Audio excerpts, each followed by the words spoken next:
जय हिंद दोस्तों, मैं संजीत कुमार। आपका स्वागत है आपके अपने चैनल संजीत एकेडमी पे। इससे पिछले क्लास में हम आपको बताए थे, चैप्टर स्टार्ट किए थे रिप्रोडक्टिव सिस्टम। इससे पिछले क्लास में हम आपको बताए थे मेल का रिप्रोडक्टिव सिस्टम। आज हम बताएंगे आपको फीमेल का रिप्रोडक्टिव सिस्टम। तो लिखिए, ऊपर में टॉपिक लिखिएगा फीमेल का रिप्रोडक्टिव सिस्टम। ऊपर में लिख लीजिएगा फीमेल रिप्रोडक्टिव या रिप्रोडक्शन सिस्टम या रिप्रोडक्टिव सिस्टम यानी महिला का जनन अंग के बारे में पढ़ेंगे या जनन तंत्र के बारे में पढ़ेंगे। ये ऊपर टॉपिक लिख लीजिएगा, ठीक है। ये महिला का जनन अंग हुआ। इससे पहले हम आपको बताए थे क्या, फीमेल के रिप्रोडक्टिव सिस्टम के मेल के रिप्रोडक्टिव सिस्टम के बारे में बताए थे। उसमें हम आपको बताए थे कि जो मेल का स्पर्म होता है उसमें से क्या वनली केंद्रक भाग लेता है। क्या लेता है? वनली केंद्रक भाग लेता है, जबकि महिला का पूरा एक भाग लेता है निषेचन में। महिला का क्या लेता है? पूरा एक निषेचन में लेता है। आइए हम इसके बारे में हम जो फीमेल का रिप्रोडक्टिव सिस्टम है हम फोटो में पहले ही बना दिए। ये हो गया, ये इस तरह से हम बनाए हैं, देख लीजिएगा एक बार। और आप नीचे से हम बना देते हैं। ये हो गया, देखिए किस तरह से बनाए हैं ऐसा।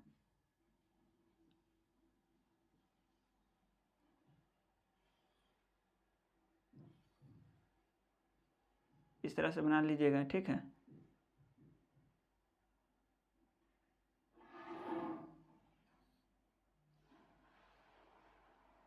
यहाँ से एक कनेक्शन दे दीजिएगा, यहाँ से एक का कनेक्शन दे दीजिएगा। यहाँ पे एक है, ठीक है। इस तरह से बना लीजिएगा। इसी तरह से हम बनाए हैं, ठीक। इसके बाद ये फोटो बनाइएगा। फोटो में ये जो सबसे निचला भाग है इसको क्या बोलते हैं? वेजाइना बोलते हैं, जिसको हिंदी में क्या बोलेंगे? योनि बोलेंगे। उससे जस्ट ऊपर हो गया क्या? सर्विक्स हो गया। क्या हो गया? सर्विक्स, जिसको हिंदी में क्या बोलेंगे? ग्रीवा। वेजाइना का काम क्या है? तो यह वेजाइना क्या करता है? सेक्सुअल एक्टिविटी को एक्टिव करता है। एंड जो मासिक चक्र होता है वहाँ ये एक्टिव मासिक चक्र का क्या होता है? बहाव होता है। तो वेजाइना का क्या कार्य है? तो वेजाइना का कार्य क्या है? सेक्सुअल एक्टिविटी को एक्टिव करना, प्लस में मासिक जो चक्र होता है उसको क्या, बहाव का ये प्रक्रिया कौन हो गया? वेजाइना हो गया। उसके बाद क्या हो गया? सर्विक्स हो गया। सर्विक्स यानी ग्रीवा हो गया। ग्रीवा क्या है? तो इसका काम क्या है? ये प्रसव पीड़ा के दौरान एक्टिव होता है। ये प्रसव पीड़ा के दौरान एक्टिव होता है। ये वाला जो पार्ट हो गया, ये वाला जो भाग हो गया, यहाँ पे ये जो खाली स्थान हो गया, इसको क्या बोलेंगे? यूट्रस बोलेंगे, अर्थात गर्भाशय इसको बोलेंगे। इसमें क्या होता है? बच्चा का ग्रोथ एंड डेवलपमेंट होता है, मतलब बच्चा का निषेचन के बाद यहीं पे बच्चा का विकास होता है। ये जो फिलिपियन ई हो गया, फिलिपियन ट्यूब हो गया। क्या हो गया? फिलिपियन ट्यूब हो गया। मतलब यहाँ से जो एग रिलीज होगा, यहाँ से जो एग रिलीज होगा ऐसे ही आएगा, ऐसे ही जाएगा, ठीक है। ऐसे ही जाएगा। यहाँ से मेल का स्पर्म आएगा और यहाँ से क्या होगा? यहाँ से एग रिलीज होगा। यहाँ से एक माह में इधर से एग रिलीज होता है और एक माह में इधर से एग रिलीज होता है। एक माह में इधर से रिलीज होता है। तो वो क्या हो गया? अंडवाइन, मतलब फिलिपियन ट्यूब बोलेंगे उसको। ये क्या हो गया? ये हो गया ओवरीज, यानी दोनों साइड में क्या हो गया? ओवरीज हो गया, मतलब अंडाशय हो गया, एग का रिलीज होता है, ठीक है।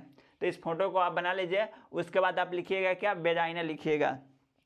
फोटो बनाने के बाद एक बार और आपको हम समझाते हैं। बेजाना, ये बेजाइना हुआ। यहाँ पे ये जो शुरुआती वाला पार्ट हो गया इसको क्या बोलेंगे? बेजाइना हो गया, यानी योनि बोलेंगे। ये क्या करता है? सेक्सुअल एक्टिविटी को एक्टिव रखता है। एंड जो मासिक चक्र होता है उसके बहाव का प्रक्रिया यहीं पे होता है, बहाव का प्रक्रिया में होता है। ये सर्विक्स जो हो गया, सर्विक्स क्या करता है? तो प्रसव पीड़ा के दौरान एक्टिव रहता है। प्लस में यूट्रस हो गया। यूट्रस क्या करता है? बच्चा का ग्रोथ एंड डेवलपमेंट यहाँ पे होता है निषेचन के बाद। ये फ्लोपियन ट्यूब हो गया, या क्या हो गया? अंडा का वाहिनी हो गया, मतलब यहीं से अंडा का रिलीज होता है। इसी माध्यम से क्या होता है? अंडा ऐसे रिलीज करके जाता है। एक मंथ में जाता है, दूसरा मंथ वाला ये एक्टिव रहता है। दोनों एक वन टाइम में नहीं एक्टिव रहता है, ठीक है। तो आइए इसके बाद हम क्या लिखेंगे? वेजाइना स्टार लगा के लिखिएगा। क्या? वेजाइना लिखिएगा। वेजाइना के बारे में लिखिएगा, यहीं पे लिखिए।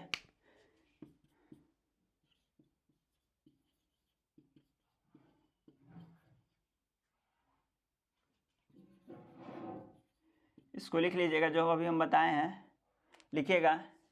यह सेक्सुअल एक्टिविटी या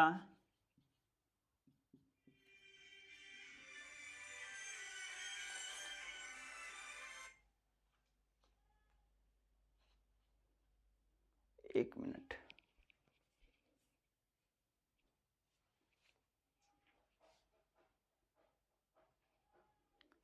एक मिनट का समय दीजिए।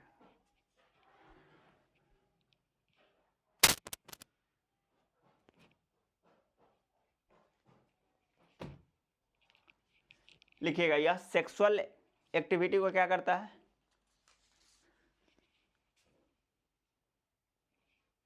यह सेक्सुअल एक्टिविटी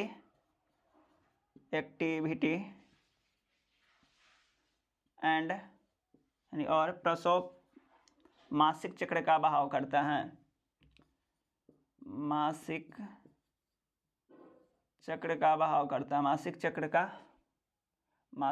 का बहाव करता है। मासिक चक्र का क्या करता है? बहाव करता है। बहाव करता है। क्या करता है? मासिक चक्र का बहाव करता है। उसके बाद नीचे लिखिएगा क्या? तो नीचे लिखिएगा सर्विक्स, यानी जिसे ग्रीवा बोलेंगे। सर्विक्स यानी ग्रीवा बोलेंगे। क्या बोलेंगे? ग्रीवा। यह क्या करता है? तो यह जो प्रस्राव होता है ना, उस समय यह एक्टिव रहता है। तो प्रस्राव पीड़ा के समय एक्टिव रहता है। प्रसव पीड़ा के दौरान, स्रव पीड़ा के दौरान एक्टिव रहता है। प्रसव पीड़ा के दौरान एक्टिव रहता है, एक्टिव होता है। ठीक है, चलिए ये लिख लिए। उसके बाद फोटो आप बना लीजिएगा। ठीक है, इसको हम फोटो को मिटा देते हैं। आइए, चलिए इसके बाद लिखिएगा क्या? यूट्रस।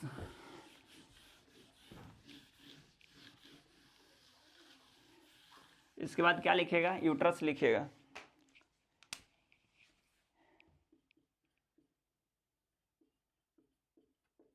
यूट्रस यानी गर्भाशय।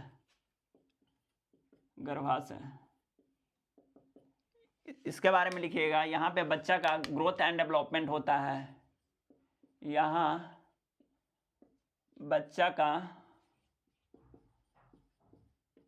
ग्रोथ एंड डेवलपमेंट होता है। डेवलपमेंट होता है, ग्रोथ एंड डेवलपमेंट होता है। ग्रोथ एंड डेवलपमेंट होता है। उसके बाद क्या है? तो उसके बाद है ओवरीज। क्या है? ओवरीज। तो ओवरीज के बारे में लिखिएगा, यहाँ से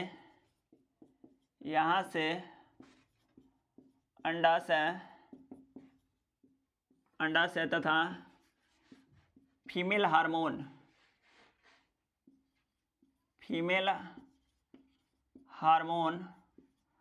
से रिलीज होता है, मतलब निकलता है। फीमेल हार्मोन से निकलता है। ठीक है, क्या है? ओवरीज या ओवरी यानी अंडाशय। ओवरी या अंडाशय लिख लीजिएगा। ठीक है, उसके बाद नीचे एक नोट बना के लिखिएगा,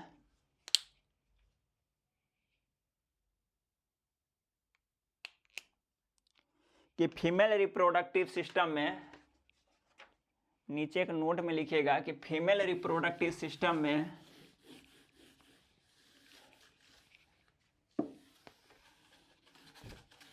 इसको लिख लिया, ओवरी में यहाँ से अंडाशय और फीमेल हार्मोन से निकलता है। ठीक है, नोट में लिखिएगा, फीमेल रिप्रोडक्टिव सिस्टम में क्या होता है? तो नोट में लिखिएगा, फीमेल रिप्रोडक्टिव सिस्टम में फीमेल रिप्रोडक्टिव सिस्टम में ओवरी या अंडाशय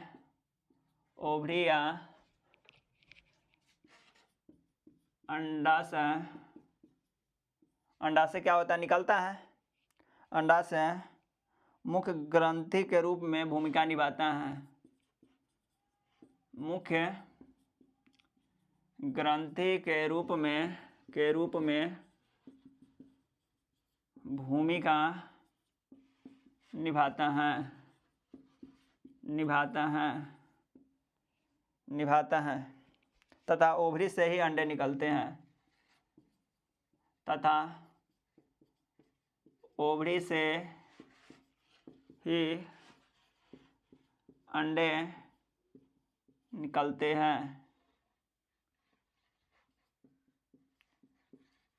हैं, हम आपको बताए थे ना कि यहाँ पे ये क्या हो गया, ये फिलिपियन ट्यूब हो गया, ये फिलिपियन ट्यूब हो गया, ये फिलिपियन ट्यूब है। यहाँ पे एग रिलीज होता है, यहाँ पे क्या होता है, यहाँ पे एग रिलीज होता है, क्या होता है, यहाँ पे एग रिलीज होता है।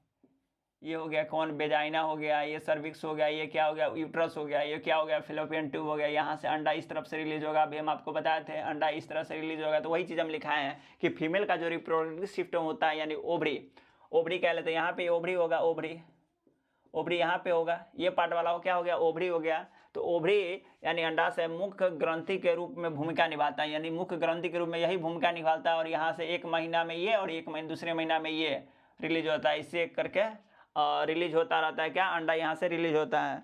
और जब यहाँ से अंडा रिलीज होता है तो उसके बाद क्या है, यहाँ से मेल का स्पर्म के रूप में क्या होता है, यहाँ पे निषेचन होता है, मतलब फर्टिलाइजेशन होता है। तो आपसे पूछेगा फर्टिलाइजेशन कहाँ होता है, तो फिलिपियन ट्यूब में फर्टिलाइजेशन होता है। कहाँ होता है, फिलिपियन ट्यूब में फर्टिलाइजेशन होता है, मतलब अंडवाहिनी में फर्टिलाइजेशन होता है। चलिए इसके बाद हम क्या पढ़ेंगे, नीचे स्टार लगा के लिख दीजिए, फिलिपियन ट्यूब में ही निषेचन होता है। स्टार लगा के लिखिएगा, फैलोपियन ट्यूब में ही निषेचन होता है। अभी आपको बताया ना निषेचन होता है, फिलिपियन ट्यूब में ही निषेचन होता है। स्टार लगा के लिख लीजिएगा नीचे, या नोट दे के लिख लीजिएगा, फिलिपियन ट्यूब में ही निषेचन होता है। निषेचन कहने का मतलब क्या, एक युग्मनज का निर्माण होता है। तो इसको आप लिख लीजिए। इसके बाद क्या पढ़ेंगे, इसके बाद पढ़ेंगे टेस्ट ट्यूब बेबी यानी आईवीएफ के बारे में पढ़ेंगे। आईवीएफ के प्रचार के बारे में आप सुनिए होइएगा, उसका फुल फॉर्म होना इन विट्रो फर्टिलाइजेशन होता है। आईवीएफ इन विट्रो फर्टिलाइजेशन होता है, जिसको टेस्ट ट्यूब बेबी बोलते हैं। दरअसल में होता क्या है कि अगर मान लीजिए टेस्ट ट्यूब बेबी की जरूरत कब पड़ती है, टेस्ट ट्यूब बेबी को जब प्राकृतिक रूप से, मतलब प्राकृतिक तौर पर जो मतलब स्वाभाविक तौर पे जो होता है, अगर उस तरह से हम बच्चे को जन्म ना दे पाए तो क्या करते हैं हम, एक प्रयोगशाला यानी एक टेस्ट ट्यूब बेबी का उपयोग करते हैं। कह ले तो अगर मान लीजिए किस कंडीशन में इस तरह से, मतलब कब, मतलब ये चीज़ टेस्ट ट्यूब बेबी का उपयोग होता है, या कह लीजिए कंडीशन आता है, तो मान लीजिए अगर एज ज़्यादा हो गया हो, या फिर वेजाइना के पास में सूजन हो गया, यानी यूट्रस में सूजन हो गया हो, क्या हो गया हो, सूजन हो गया हो, वेजाइना में या यूट्रस में सूजन हो गया हो, या फिर कह लीजिए एज ज़्यादा हो गया हो, या फिर कोई ज़्यादा मोटापा हो गया हो, या फिर ज़्यादा एज हो गया हो, या किसी भी कारणवश मतलब नहीं निषेचन कर पा रहा हो, तो उस कंडीशन में क्या करते हैं, उस कंडीशन में टेस्ट ट्यूब बेबी का उपयोग करते हैं। अर्थात टेस्ट ट्यूब बेबी क्या होता है, मेल का स्पर्म और फीमेल का एग, ये दोनों को क्या करके बाहर निषेचन करवाते हैं। और बाहर निषेचन जो होता है वो लगभग 72 घंटा के अंदर में निषेचन हो जाता है, मतलब फर्टिलाइजेशन हो जाता है। और फिर क्या करते हैं, माँ के गर्भाशय में रख दिया जाता है। इसी को क्या बोलते हैं, टेस्ट ट्यूब बेबी बोलते हैं। तो आइए इसके बारे में हम लिखेंगे, टेस्ट ट्यूब बेबी।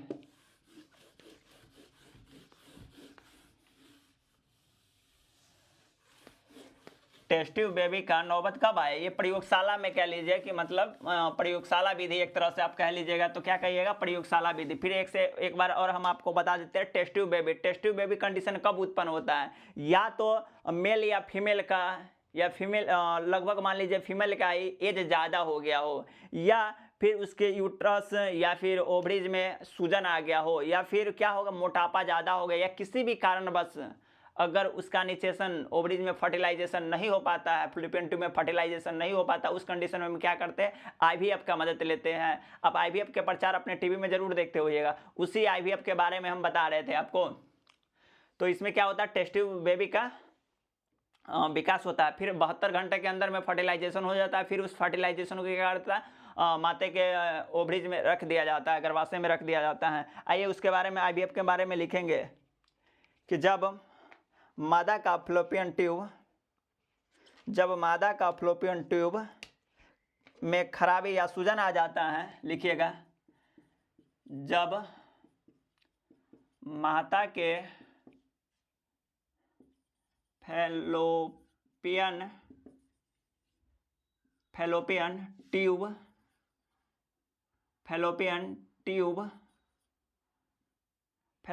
ट्यूब में खराबी, फैलोपियन ट्यूब में खराबी या सूजन, क्या आ जाएगा, सूजन। फैलोपियन ट्यूब में खराबी या सूजन आ जाता है, सूजन आ जाता है, ऐसी स्थिति में सूजन आ जाता है अथवा मोटापा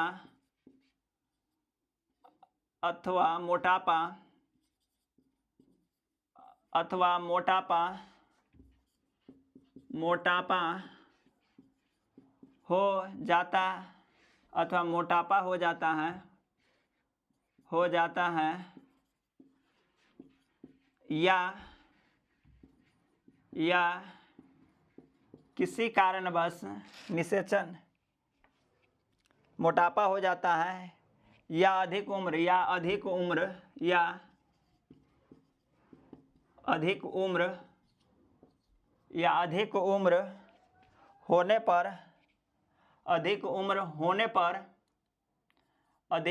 होने पर अथवा हार्मोन्स का अनियंत्रित होना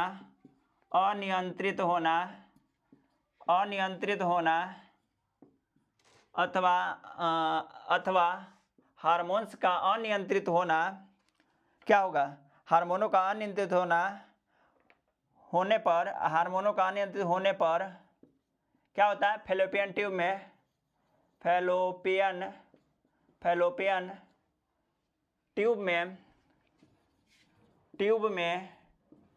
प्राकृतिक रूप से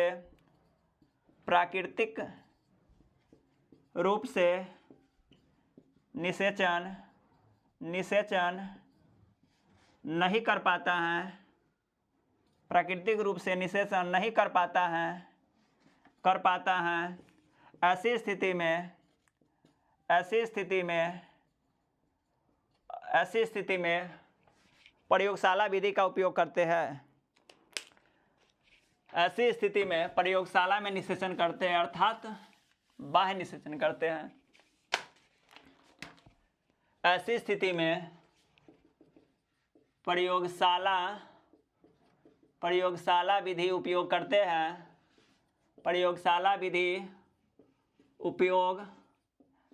हैं, अर्थात टेस्ट ट्यूब बेबी, अर्थात बाह्य निषेचन, अर्थात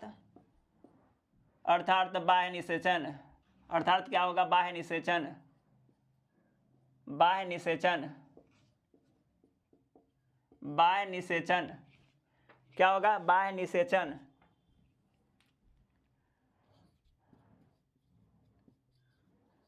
बाह्य निषेचन करते हैं।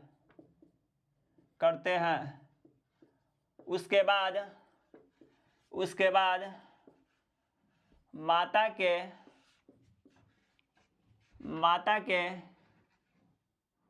यूट्रस में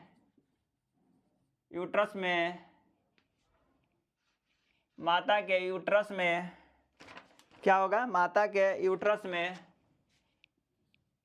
रख दिया जाता है, मतलब निषेचन, बाह्य निषेचन करते हैं। उसके बाद क्या करते हैं, माता के निषेचन में रख दिया जाता है, जिसे क्या बोलेंगे, जिसे टेस्ट ट्यूब बेबी बोलते हैं।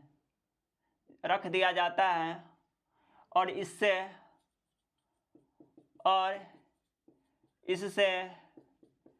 जन्मे व्यक्ति को टेस्ट ट्यूब बेबी बोलते हैं। इसे जन्मे व्यक्ति को टेस्ट ट्यूब बेबी बोलते हैं। टेस्ट ट्यूब बेबी बोलते हैं। टेस्ट ट्यूब बेबी कहते हैं। क्या बोलेंगे, टेस्ट ट्यूब बेबी कहते हैं। आइए इसके बाद हम पढ़ेंगे क्या, बाह्य निषेचन के बारे में पढ़ेंगे। इसको आप लिख लीजिएगा। इसके बाद हम क्या पढ़ेंगे, तो बाह्य निषेचन के बारे में पढ़ेंगे। बाह्य निषेचन दरअसल होता क्या है, तो आप मेढकों को देखे हुए होगा, मेढकों में क्या होता है, तो मेढक में बाह्य निषेचन, इसको आप लिख लीजिएगा, एक बार और बोल देते हैं, यहाँ से स्टार्ट है। जब माता के फैलोपियन ट्यूब में खराबी या सूजन आ जाता है अथवा मोटापा हो जाता है अथवा मोटापा हो जाता है, या अधिक उम्र होने पर, या अथवा हार्मोन्स की अनियंत्रित होने पर फैलोपियन ट्यूब में प्राकृतिक रूप से निषेचन नहीं हो पाता। ऐसी स्थिति में प्रयोगशाला विधि उपयोग करते हैं। अर्थात बाह्य निषेचन करते हैं। उसके बाद माता के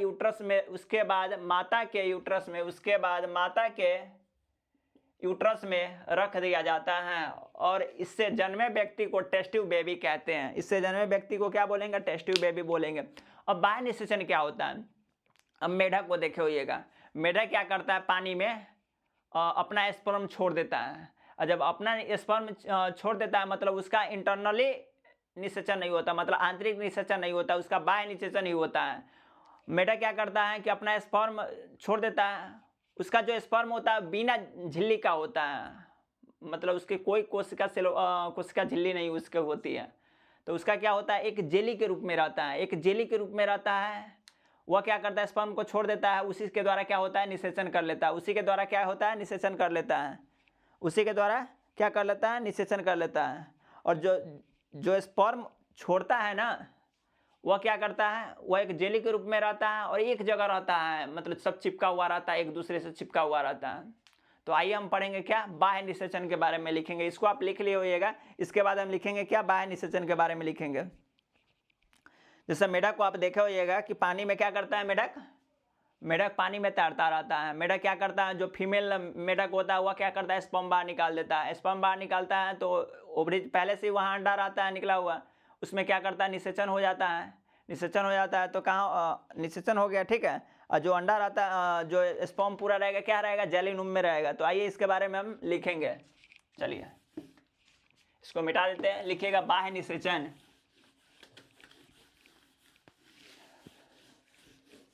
लिखिएगा बाह्य निषेचन। बस 1 से 2 प्रश्न आता है आपके एग्जाम में, बाह्य निषेचन रिप्रोडक्टिव सिस्टम से ज्यादा प्रश्न आता नहीं है। लिखिएगा क्या, बाह्य निषेचन।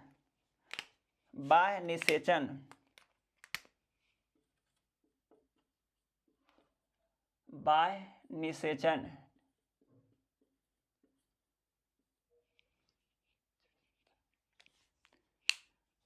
या बाह्य प्रजनन कर लीजिए। बाह्य प्रजनन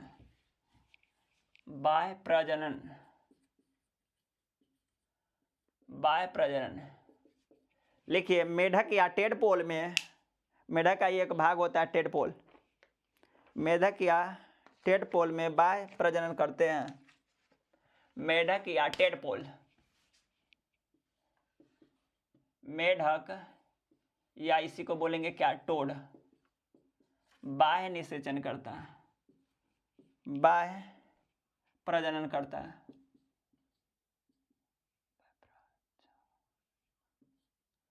बाह्य प्रजनन करते हैं और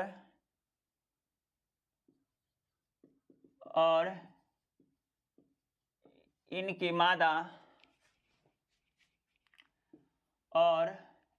मादा सैकड़ों अंडे देते हैं। जो सैकड़ों अंडे देता है क्या रहता है, जेली के रूप में रहता है। सैकड़ों अंडे देती है, सैकड़ों अंडों देती है।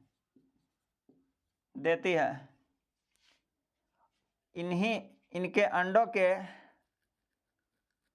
ऊपर खोल नहीं होता है। इनके, आपको बोले देना कि इनके अंडे के ऊपर खोल नहीं होता है। इनके अंडे के ऊपर खोल नहीं होता है, खोल नहीं होता है। इनके अंडे के ऊपर क्या होता है, खोल नहीं होता है,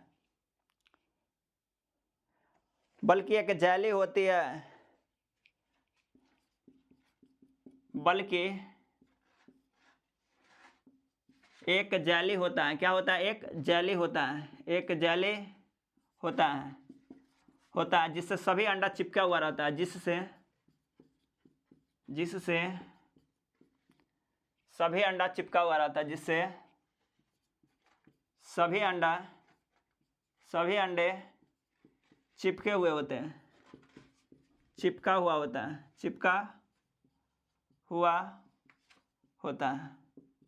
क्या होता है, सभी अंडे चिपके हुए होते हैं और सुरक्षित रहता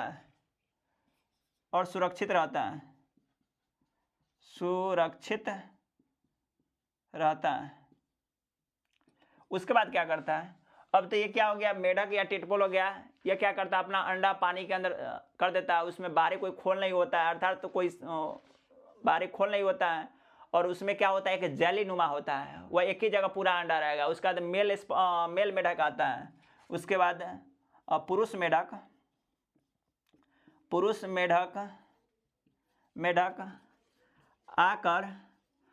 मेढक आकर क्या करता है, स्पर्म अपना निकाल देता है, स्पर्म बाहर निकाल देता है,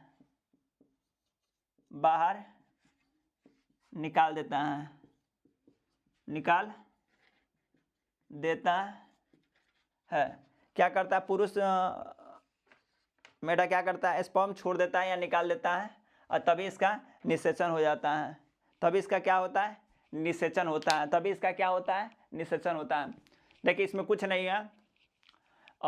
इससे पहले हम आपको क्या बताया, टेस्ट ट्यूब बेबी के बारे में बताया। टेस्ट ट्यूब बेबी में आपको बताया क्या, उसमें कंडीशन आपको बता दी है कि किस कंडीशन में मतलब बाह्य निषेचन हो सकता है, मतलब टेस्ट ट्यूब बेबी हो सकता है। जब अवस्था ज़्यादा हो, हार्मोन सही से निकल नहीं रहा हो, या मोटापा हो, या सूजन हो, तो उस कंडीशन में क्या होगा, टेस्ट ट्यूब बेबी होगा। यहाँ पे बाह्य प्रजनन कब होगा, तो बाह्य प्रजनन होगा मेढक बाह्य प्रजनन करता है, क्या करता है, मेढक बाह्य प्रजनन करता है। ये क्या करता है, मेढक हो गया या पूरा जलीय जीव हो गया, सब बाह्य प्रजनन करता है। मेढक क्या करता है, मेढक अपना प्रजनन क्या करता है, जो मेढक में मादा मेढक होता है वह क्या करता है, अंडा को बाहर निकालता है, अंडा को बाहर निकाल देता है, तो उसमें कोई कवर नहीं होता है, बस एक जेली नुमा रहता है, धीरे धीरे हल्का हल्का तैरता रहता है। वही क्या करता है, आता है फीमेल मेढक और स्पर्म निकाल देता है, वहीं पे क्या होता है, निषेचन हो जाता है, मतलब बाह्य निषेचन हो जाता है। नोट में लिखिएगा, लगभग सभी जलीय जीव, इसको आप लिख लिए होइएगा।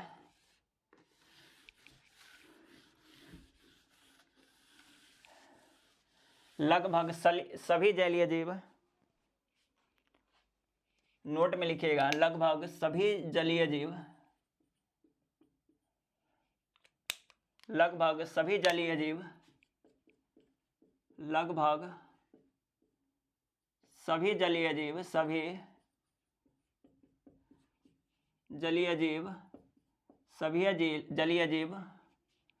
कौन कौन आ जाएगा, मछली आएगा, स्टार फिश, जितना भी आएगा, स्टार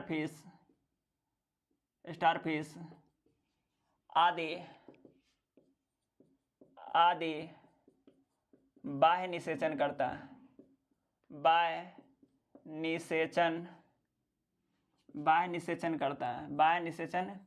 क्या करता है, बाह्य निषेचन करता है। सभी जलीय जीव या मछली, स्टार फिश हो गया, सभी क्या करता है, बाह्य निषेचन करता है। मुर्गा के बारे में आप सुने होंगे, इसके बाद हम क्या बताएंगे आपको, मुर्गा के बारे में बताएंगे। इसको आप लिख लीजिए,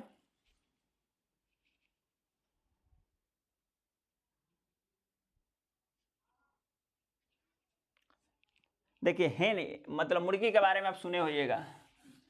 मुर्गी का क्या होता है, तो मुर्गी का दरअसल में होता है क्या, आंतरिक निषेचन होता है। मुर्गी में आंतरिक निषेचन होता है, लेकिन उसका विकास कहाँ होता है, बाहर में होता है। उसका विकास कहाँ होता है, अंडा का बाहर में होता है, मतलब उससे चूजा कहाँ निकलता है, बाहर में निकलता है। लगभग 3 से 4 सप्ताह अंडा सेवने के, मतलब मुर्गी को अंडा सेवने के 3 से 4 सप्ताह बाद ही उसमें से चूजा निकलता है। तो मुर्गी का निषेचन कहाँ होता है, आंतरिक निषेचन होता है, लेकिन उसका अंडा का विकसित कहाँ होता है, बाहर होता है। तो आइए उसी के बारे में, मुर्गी के बारे में लिखेंगे,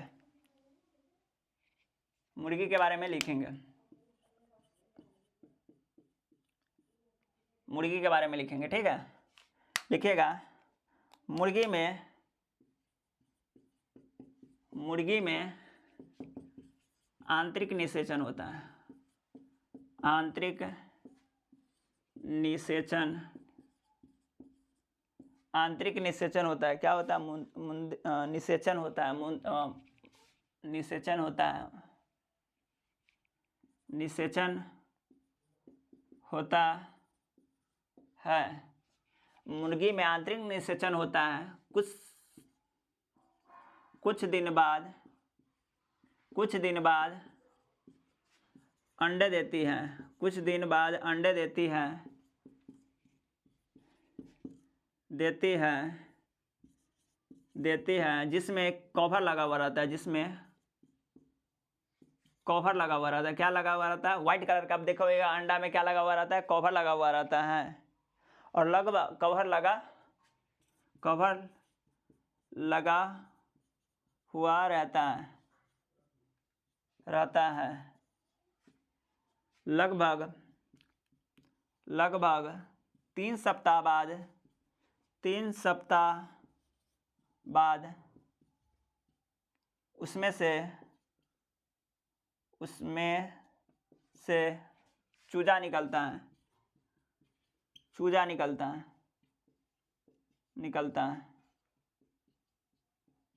मतलब आप क्या पढ़ रहे हैं?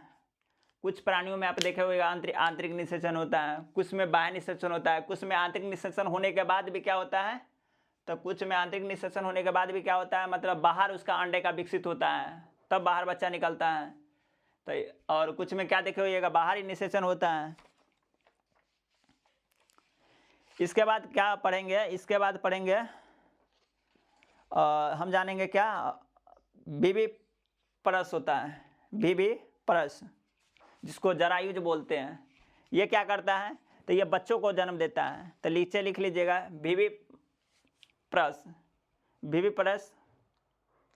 जरायुज, ओवरी परस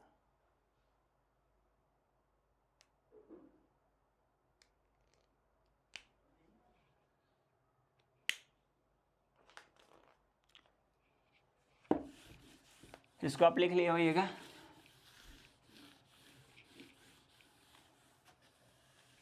एनसीईआरटी के हिसाब से जो इम्पोर्टेंट है हम आपको टोटल टॉपिक पढ़ाएंगे। फिर इसके बाद हम कंपटीशन लेवल स्टार्ट करेंगे। एनटीपीसी का एग्जाम आ रहा है, अगर उसमें आपको साइंस जहाँ से पूछेगा वो हम सब एमसीक्यू आफ्टर दशहरा के बाद हम करवा रहे हैं। बीबी पोरस, बीबी पोरस,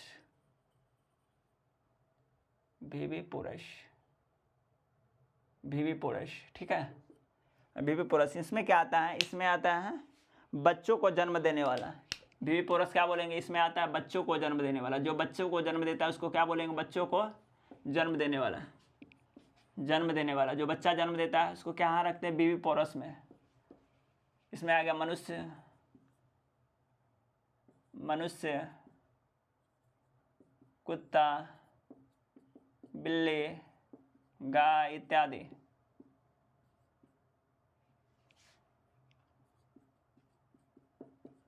बिल्ली ईटी से, ठीक है। उसके बाद क्या पढ़ेंगे? ओविपरस।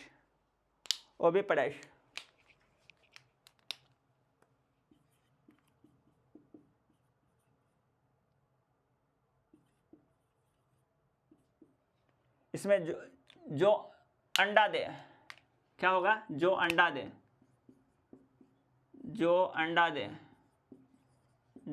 दे, जैसे में क्या हो गया? मुर्गी हो गया, बतख हो गया इत्यादि ईटी से, ठीक है। इसके बाद लिखिएगा मेढक का जीवन चक्र। ये आपसे पूछेगा। क्या लिखिएगा? मेढक का जीवन चक्र। ये आपसे पूछ लेगा डायरेक्ट। एनसीईआरटी का एग्जाम्पलर के तौर पे उठा लेता है बुक में से। क्या एनसीईआरटी के एग्जाम्पलर के तौर पे क्या करता है? वह उठा लेता है। क्या? मेढक का जीवन चक्र। पहले क्या आता है उसके बाद तो लिखिएगा मेढक पहले अंडा का निर्माण करता है। मेढक का जीवन चक्र लिखिएगा। क्या लिखिएगा? मेढक का जीवन चक्र। इसको आप बना लिए होइएगा, लिख लिए होइएगा। बीबी पोरस जिसमें बच्चों को जन्म देता है, ओवरी पोरस जो अंडों को जन्म देता है। हम लोग आगे क्या? बीबी पोरस में जो अंडों का मुर्गी हो गया, बतख हो गया, ये सब हो गया, ठीक है। इसके बाद हम क्या लिखेंगे? मेढक के जीवन चक्र। मेढक का का जीवन चक्र, मेढक का जीवन चक्र, मेढक का जीवन चक्र, मेढक का जीवन चक्र, मेढक का जीवन चक्र के बारे में पढ़ेंगे। क्या पढ़ेंगे? मेढक का जीवन चक्र के बारे में पढ़ेंगे। देखिए मेढक में दरअसल में क्या होता है, तो मेढक पहले अंडा देता है, मेढक का अंडा मतलब मेढक पहले अंडा देता है, जो फीमेल पर्सन होता है क्या अंडा देता है, उसके बाद इसमें स्पर्म बनाता है, तब इसके बाद क्या अति होता है, नवजात टेडपोल होता है, नवजात टेडपोल होता है, टेडपोल, नवजात टेडपोल विकसित होता है। इसके बाद क्या होगा, विकसित टेडपोल होगा। इसके बाद नवजात टेडपोल के बाद क्या, विकसित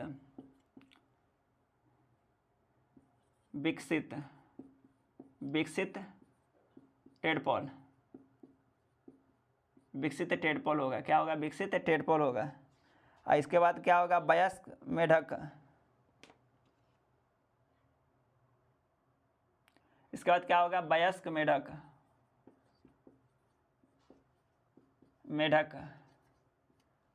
वयस्क मेढक, क्या मेढक, अब फिर वयस्क मेढक क्या देगा, अब जो वयस्क हो जाएगा मेढक फिर क्या देगा, अंडा देगा, फिर अंडा देगा, इसमें स्पर्म मिलेगा, फिर नवजात फिर टेडपोल।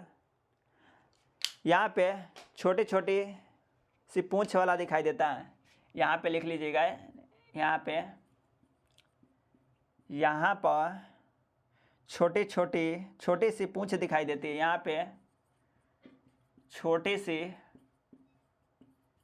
पूंछ दिखाई देती है, क्या होता है, पूंछ दिखाई देती है, यहाँ पे छोटी सी पूंछ दिखाई देती है।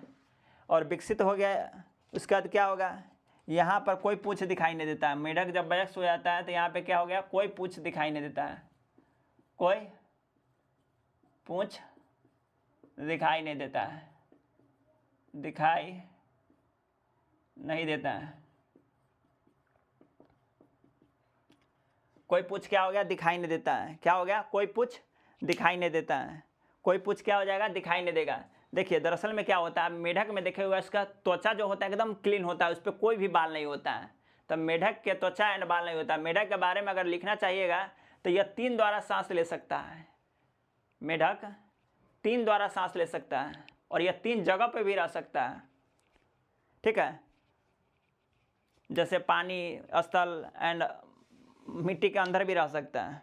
चलिए नोट में एक लिखिएगा, जब लार्वा सीधे वयस्क मेढक विकसित होता है तो एक नोट लिख लीजिएगा। इसके बाद हम खत्म करेंगे, इसके बाद हम पढ़ेंगे मुकुलन के बारे में, मतलब बॉडिंग के बारे में, कल हम पढ़ेंगे मुकुलन के बारे में। एक नोट लिखिएगा नीचे में, क्या होता है, वयस्क मेढक से डायरेक्ट फिर वो अंडा देगा। नोट में लिखिएगा, जब लार्वा से सीधे वयस्क मेढक बन जाए, नोट में लिखिएगा, जब लार्वा से सीधे वयस्क मेढक बन जाए, जब लार्वा, ये क्या हो गया, अंडा हो गया, मतलब ये लार्वा के रूप में हो गया, क्या, लार्वा के रूप में हो गया, लार्वा। जब लार्वा से सीधे वयस्क में विकसित हो जाए, वयस्क मेढक में विकसित हो जाए, वयस्क मेढक में विकसित हो जाए, क्या हो जाए, वयस्क मेढक में विकसित हो जाए, क्या हो गया, वयस्क मेढक में विकसित हो जाए तो इसे मेटामॉर्फोसिस कहते हैं। तो इसे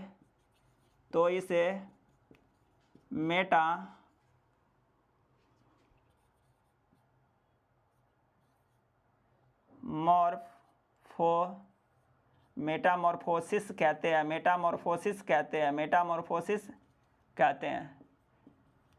आज के लिए इतना ही, फिर मिलते हैं आपसे कल नई टॉपिक के साथ। मुकुलन चैप्टर अभी नया नहीं है, नए टॉपिक है, मुकुलन के बारे में पढ़ेंगे।